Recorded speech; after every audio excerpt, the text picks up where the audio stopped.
Welcome to Samba Samba. Enjoy the video. In this video, I will show you how to make a delicious frittata in your air fryer. We'll start by gathering our ingredients. You'll need 6 large eggs, 1/4 cup of milk, and about 1 cup of your favorite fillings like cooked vegetables, cheese, or diced ham.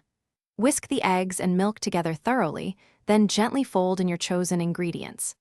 This simple preparation sets the stage for a quick and easy meal. Now that your mixture is ready, let's prepare it for the air fryer. First, lightly grease a 6-inch oven-safe dish or ramekin that fits comfortably in your air fryer basket. Carefully pour the egg and filling mixture into the prepared dish, making sure to fill it only about 3/4 of the way. This prevents overflow during cooking. Next, preheat your air fryer to 325 degrees Fahrenheit for a few minutes. With your air fryer preheated, it's time to cook your frittata. Gently place the dish into the air fryer basket. Cook for approximately 15 to 20 minutes.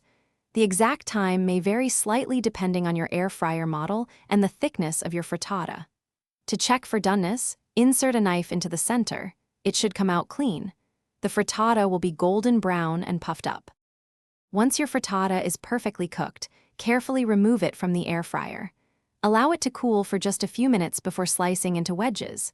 This brief cooling period helps it set properly. For an extra touch, garnish with some fresh herbs like chopped chives or parsley. Your delicious, homemade air fryer frittata is now ready to be enjoyed for breakfast, brunch, or a light dinner. Bon appetit! Thanks for watching.